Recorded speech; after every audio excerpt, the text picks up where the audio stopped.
하나님의 사랑의 방정식이라는 제목을 가지고 오늘 같이 말씀을 나누기를 원합니다. 지금도 그 프로그램이 방송되고 있는지는 잘 모르겠는데 혹시 여러분들 아십니까? 우리 아이가 달라졌어요 라는 프로그램 혹시 잘 아십니까? 저희 아이들이 어렸을 때 잘 보았던 그런 방송 프로그램이었는데 지금도 방송되고 있는지는 잘 모르겠습니다만 그 방송을 보면 정말 고쳐지지 않을 것 같은 아이가 어쩜 그렇게 착한 아이로 참 변신하는지 좀 신기할 따름입니다. 그 중에 제가 봤던 방송 중에서 떼쟁이 청개구리라는 별명을 가진 아이가 있었습니다. 그 아이가 주인공으로 등장했을 때였는데 이 아이는 수틀리면 어른, 아이 할 것 없이 폭력을 서슴지 않고 합니다. 동생은 물론이고 자신의 부모에게까지 폭력을 행사하는 것을 지나서 구토까지 하면서 아주 앙칼지게 때를 그런 부리는 모습을 봅니다. 이때 이 아이를 전문적으로 가르치기 위해서 등장하는 교수님은 어떻게 이 아이를 가르치실까? 또 이 아이를 가르친다고 해서 저 아이가 반드시 변하게 될까? 하는 이런저런 호기심을 가지고 TV 앞에서 눈을 떼지 못하게 됩니다. 이때 그 교수님은 훈육의 자세를 바르게 잡고 눈을 마주칩니다. 그리고 울음을 그치라는 지시를 정확하게 아이가 받아들일 수 있도록 가르칩니다. 아이가 중간에 돌발 행동을 하려고 할 때도 그 훈육을 절대로 중단하지 않고 가르칩니다. 그리고 아이가 진정할 때까지 충분히 기다려주고 그것을 아이에게 알려줍니다. 아이의 잔꾀에도 절대로 흥정하거나 타협하지 않습니다.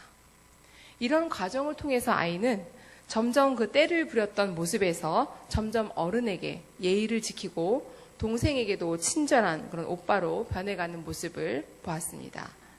이때에서야 안도의 숨을 내쉬게 되는데요. 그런데 이때 우리가 이런 과정에서 주의할 것이 있다고 교수님이 말을 하더군요.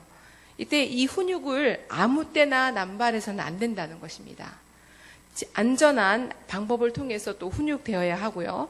그렇지 않으면 이 훈육 방법이 아무런 효과를 가져올 수 없다고 이렇게 얘기를 합니다.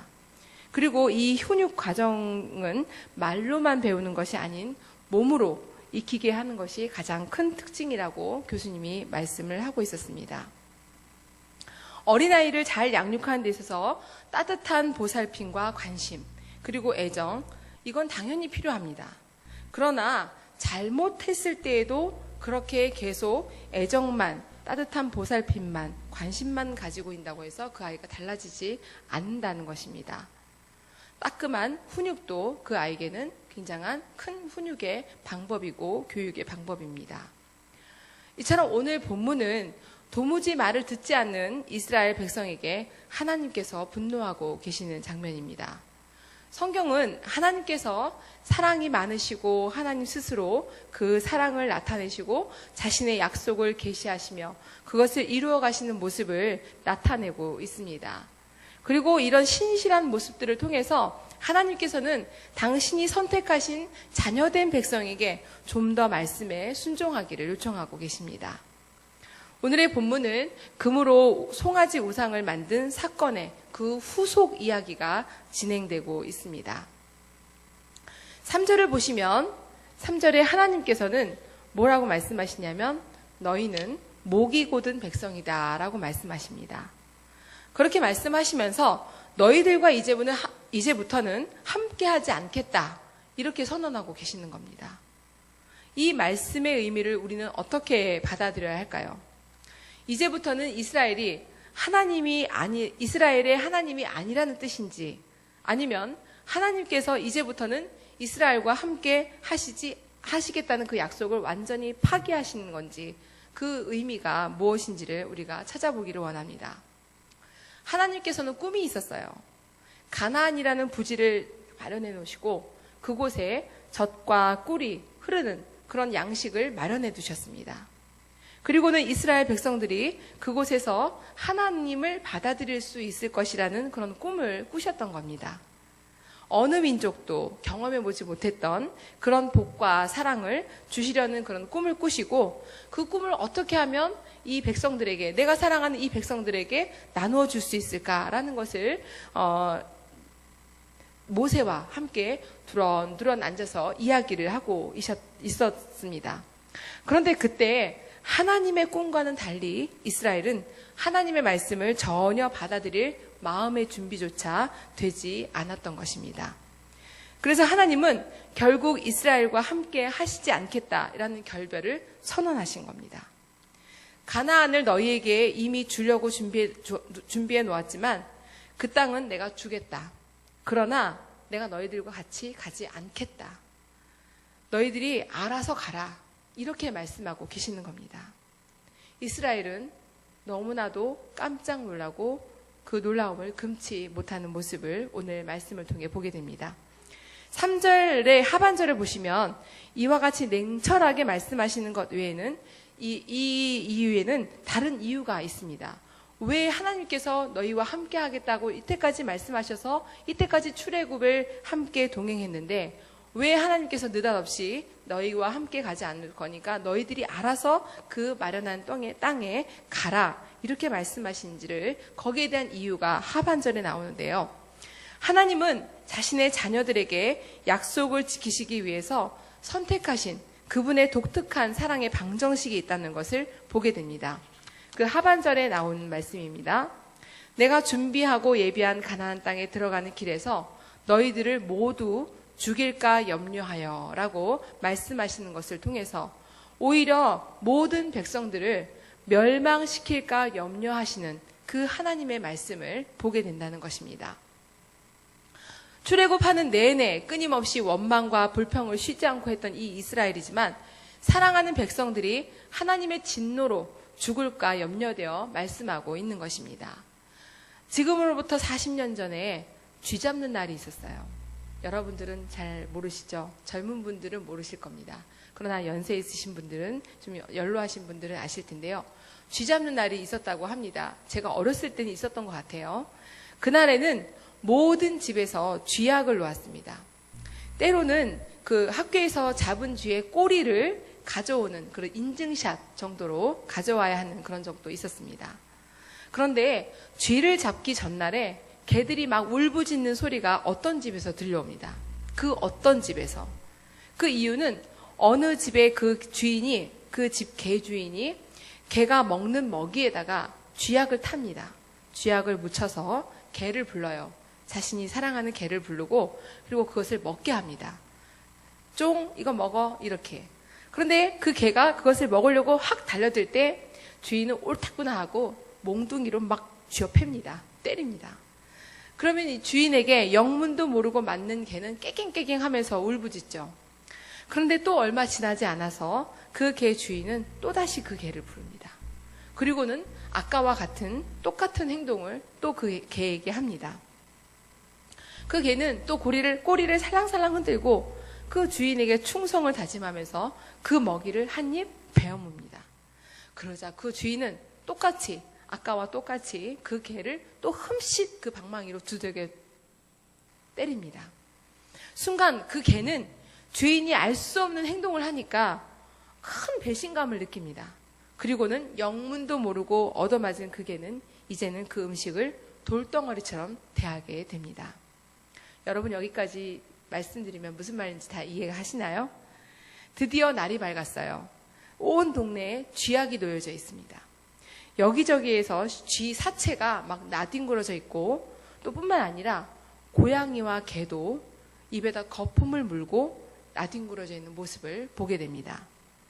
그런데 웬일인지 그 개, 흠씬 두들겨 맞았던 그 개는 멀쩡하게 잘 돌아다닙니다. 영문도 모르고 막 흠씬 두들겨 맞았던 그 개는 어제 그 쥐약이 묻어있던 음식을 돌덩이처럼 대했기 때문에 먹지 않았던 것이죠. 그래서 이 개는 살아남을 수 있었던 것입니다. 바로 이렇게 그 개를 사랑했던 주인의 방법이었던 것입니다. 개를 살리기 위한 방법. 이 글은 개그 작가인 전용호 씨가 자신의 그 책에 기록한 이야기입니다. 이렇게 영문도 모르고 혼이 났지만 살아남았던 그 한 개의 이야기처럼 오늘 하나님께서 이스라엘 백성들과 함께 하시지 않겠다고 하신 말씀은 하나님의 진노라고 보기보다는 오히려 사랑의 방법으로 이해하는 것이 더 좋을 것 같다는 생각을 해봅니다. 패역하여 목이 곧은 백성에게 베푸시는 또 다른 하나님의 사랑의 표현 방법인 것이죠. 차갑게 보일지 모르지만 너희를 죽일 수 없기 때문에 내가 너희들과 동행하지 않겠다라고 사랑을 표현하신 겁니다. 이것은 분명 하나님의 약속을 철회하시겠다는 것이 아닙니다. 오히려 하나님의 본질이 변함이 없다. 내가 너희와 함께 하겠다라는 그 약속을 오히려 더 강화시키는 그런 모습을 보게 된다는 것입니다.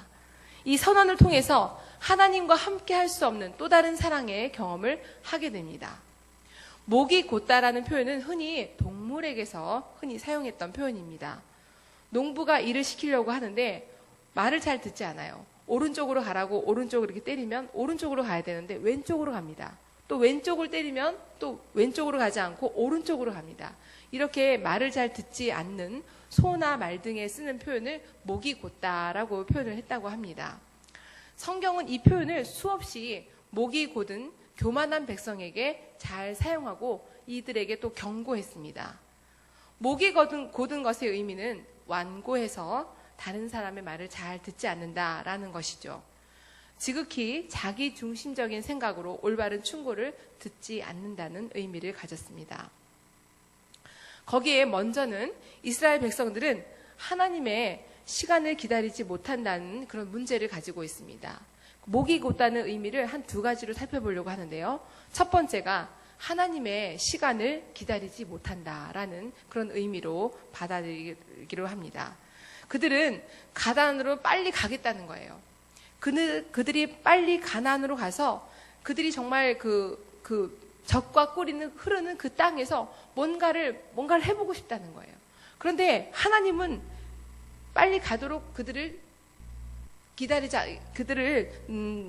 빨리 가도록 하지 못하고 계속 기다리게 했다는 것입니다. 빨리 가려는 그들의 급한 마음은 송아지 우상을 만들었고 하나님의 거룩한 분노를 드디어 일으켰던 것입니다. 이것은 하나님은 안중에도 없고 오직 젖과 꿀이 흐르는 그 가나안에만 집중했기 때문에 그렇습니다. 이것은 시간의 기준이 하나님이 아닌 자신이었기 때문에 이런 교만함이 드러나게 된 것이죠. 여러분, 신앙은 자신의 상황과 판단 기준을 내려놓고 오직 하나님의 생각에 교정해 나가는 과정이라고 할 수 있습니다. 신앙이 성장한다는 것은 신앙의 나이가 기준이 되지 않습니다. 얼마나 빨리 자신의 생각을 내려놓고 하나님의 뜻에 맞추어 나가느냐, 거기에 달려 있다는 것입니다. 신앙이 성장한다는 것, 여러분의 나이와 비례하지 않다는 것을 기억하시기 바랍니다. 여러분의 신앙의 나이의 기준에 비례하지 않다는 것을 여러분들이 기억하시기 바랍니다. 빨리 얼마만큼 하나님의 뜻에 내 생각을 맞추어 가느냐, 거기에 달려있다는 것이 바로 하나님께서 신앙에 성장한다는 것과 비례한다는 것을 여러분들이 기억하시기 바랍니다. 또 다른 목이 곧다는 의미는 하나님의 법을 잘 따르지 않았다라는 것으로 해석될 수 있는데요. 모세가 계명을 받기 위해서 떠날 때 지시한 사항이 분명히 있었습니다. 그러나 백성들은 그 모세의 지시사항에 귀를 기울이지 않았습니다. 또는 그 지시사항을 잘못 이해한 행동으로도 이해할 수 있습니다. 그래서 금송아지를 만들었던 것이죠. 그리고 그에게 경배하는 그런 무지함을 드러냈습니다. 목이 곧은 자의 특징 중에 다른 하나는 지시사항을 잘 따르지 않았다는 것인데, 그것은 신분과 지위가 높을수록 누군가의 지시를 잘 따르려고 하지 않습니다. 자신의 권위를 더 드러내려고 하지 절대로 남의 이야기를 듣지 않으려고 한다는데 그런 문제가 있다는 것입니다. 그 지시를 잘 따르지 않아야 자신이 뭔가 좀 특별한 사람인 것 같고, 내가 좀 더 높은 사람인 것 같고, 뭔가 좀 내가 더 배운 사람 같은 그런 착각을 만들게 되기 때문입니다. 또 그 지시를 따른다는 것이 때로는 좀 힘들고 귀찮기도 합니다. 무시당하는 느낌을 받는 것 같기도 합니다. 이런 이유 때문에 남의 이야기를 잘 듣지도 않고 그 지시사항을 따르지 않으려고 하죠. 제가 들은 이야기로는 목사님과 장로님과 권사님들과 또 안수 집사님을 모아놓고 뭔가를 지시를 했을 때 가장 말을 안 듣는 사람들이 누굴까요? 제가 들은 바에 의하면 목사들입니다. 목사들이 가장 말을 안 듣는다고 합니다. 그 다음에는 장로님들, 그 다음에는 안수 집사님들, 그리고 권사님들. 이렇게 순서가 있다고 합니다. 목사님들은 뭔가를 가장 잘 알고 있고 가장 잘하고 있다고 생각하는 어떤 그런 권위의식이 자신을 교만하게 만드는 것 같습니다. 이런 교만함이 바로 이스라엘 백성 가운데서도 잘 드러나고 있었습니다. 하나님은 하나님의 법을 깨고 무시해서 받아들이지 않는 그런 사람들과는 함께 하실 수 없습니다. 왜냐하면 그런 교만한 행동들은 분명히 죄악된 행동임에 틀림없기 때문입니다. 그리고 하나님은 거룩하신 분입니다. 그 거룩하신 분은 거룩은 죄와 절대로 동행할 수가 없습니다. 함께 하실 수 없습니다. 그래서 하나님은 함께 하실 수 없기 때문에 기다려 주신 겁니다. 회개하고 순종하는 백성이 되기만을 기다리고 계신다는 것입니다. 바로 이것이 하나님의 사랑의 방식입니다. 우리 중에 혹시 하나님과 함께 하셨던 것들을 기억하고 있다가 갑자기 하나님이 나와 함께 하시지 않는다는 것을 느끼고 있다는 그런 경험이 혹시 이 중에 있으십니까? 내가 늘 하나님과 동행한다는 것을 느꼈는데 어느 순간인가 하나님이 나와 함께 한다는 것을 느끼지 않는 그런 정지된다는 그런 느낌을 갖고 계신 분이 있느냐는 질문을 하고 있는 것입니다. 그것은 만약에 그런 경험을 가지고 있다면 이것은 하나님의 사랑이 절대로 결렬됐다거나 약속이 파기되었다거나 그렇게 생각하시면 안 됩니다. 오히려 우리를 향한 그런 진노를 면하시기 위해서 우리를 기다리고 계신다는 것을 잊지 마시기 바랍니다. 오히려 죄인에 물든 우리에게 그 복을 주시기 위해서 그 언약을 지키시기 위해서 기다리고 계시는 겁니다. 오늘 본문 4절을 보시면 이스라엘 백성들이 이 준엄한 말씀을 듣고 슬퍼하였다고 합니다. 그리고 한 사람도 자기 몸을 단장하지 않았다라는 표현이 나옵니다. 자기 몸을 단장하지 않았다는 것은 자신에게 있는 이 모든 교만함을 다 내려놨다라는 그런 표현으로 여러분들이 이해하시면 됩니다. 이것은 이스라엘이 하나님의 동행하시지 않겠다는 선언을 아주 심각하게 받아들였고 또 그들은 매우 슬퍼했습니다.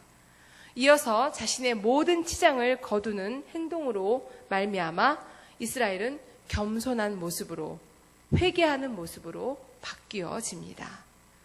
이스라엘은 회개를 통해서 하나님과의 동행이 다시 시작되었습니다. 바로 이것이 축복된 삶으로 인도되었다는 의미로 이해할 수 있습니다. 여러분, 혹시 이런 말씀 들어보신 적 있습니까? 회개도 축복이다. 온전한 회개는 하나님의 한없는 자비와 사랑의 복을 소유할 수 있습니다. 그것이 바로 하나님 사랑의 방식입니다. 이것이 하나님의 공의입니다. 오늘 우리에게 필요한 것이 무엇입니까? 우리의 교만함과 잘못 살았던 지난 날에도 하나님께서는 끊임없이 우리를 기다려주시고 인내하신다는 것을 기억하는 것입니다. 그 은혜와 사랑을 기대하시기 바랍니다. 우리의 온전한 회개는 약속된 가나안의 축복을 가져다 줍니다. 하나님의 사랑의 능력을 경험하게 합니다. 그러나 미련한 자는 너희와 함께 하지 않겠다고 하시는 그 하나님에게 이렇게 얘기합니다. 왜 하나님은 약속을 지키시지 않으십니까? 왜 하나님은 우리와 함께 하시지 않는다고 말씀하십니까? 라고 이렇게 원망할 것입니다. 그러나 지혜로운 자는 이런 하나님의 독특한 방식의 축복으로 다시 회개하면서 그 축복을 이어갈 것입니다. 내 완고했던 생각, 기준, 어리석은 판단을 내려놓고 하나님의 때를 기다리고 또 그 하나님께서 함께 하실 것을 기다릴 것입니다. 이렇게 했을 때 하나님은 우리를 통해서 젖과 꿀이 흐르는 가나안의 꿈을 완성해 나가실 것을 믿습니다. 우리 함께 기도해 볼까요? 오늘 말씀을 통해서 우리 스스로를 돌아보시길 바랍니다. 하나님의 때를 기다리지 못하고 섣부르게 행동했던 것, 내려놓지 못하고 붙잡고 있는 것으로 인해서 더 많은 시간들을 지체하고 있지는 않았는지 내 스스로를 돌아보면서 기도해 보시기를 바랍니다. 이 시간 우리 한번 주여 부르시고 기도하시겠습니다.